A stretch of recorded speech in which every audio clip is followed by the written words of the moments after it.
இயேசு கிறிஸ்துவின் இனிய நாமத்திலே உங்கள் ஒவ்வொருவரையும் வாழ்த்துகிறேன்.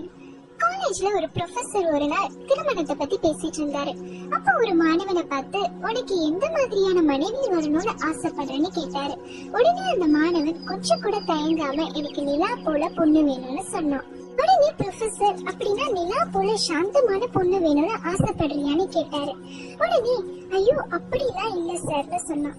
அப்போ நிலா போல வெள்ளையான பொண்ணு வேணும்னு ஆசைப்படுறியா அப்படின்னு கேட்டாரு. அதுக்கும் மாணவன், அப்படிலாம் இல்ல சார்னு சொன்னான்.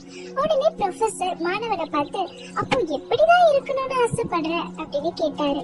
உடனே மாணவன், நிலா போலவே இருக்கணும் சார், இரவு மட்டும் வந்துட்டு காலையில காணாம போயிடணும் அப்படின்னு சொன்னானா.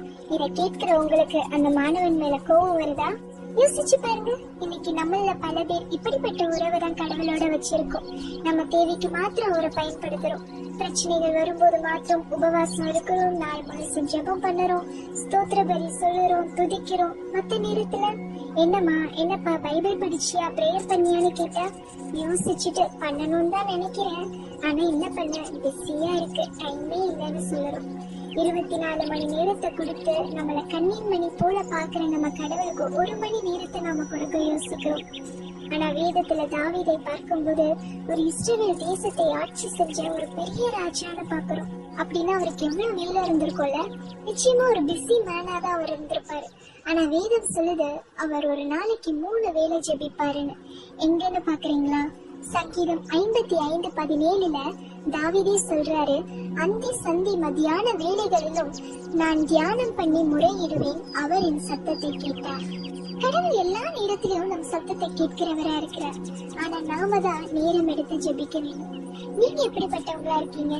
தேவைக்கு மாத்திரம் கடவுளை பயன்படுத்துறவங்களா இருக்கீங்களா? அப்படி இருந்தா இன்னைக்கு உங்களை மாத்திக்கோங்க. தேவன் நம்மளுக்கு அருமையான நேரத்தை கொடுத்திருக்கிறார். அது நமக்கு ஆசீர்வாதமா இருக்கும். ஏன்னா வேதம் சொல்லுது, சங்கீதம் 1:2 கர்த்தருடைய வேதத்தில் பிரியமா இருந்து இரவும் பகலும் அவருடைய வேதத்தில் தியானமா இருக்கிற மனுஷன் பாக்கியவான். அதனால கர்த்தர் கொடுத்த நேரத்துல அவருக்குன்னு ஒரு நேரத்தை செலவிடுங்க. கர்த்தர் உங்களை ஆசீர்வதிப்பாராக. ஆமீன். இந்த வீடியோ பிடிச்சிருந்தா மறக்காம சப்ஸ்கிரைப் பண்ணுங்க மக்களே.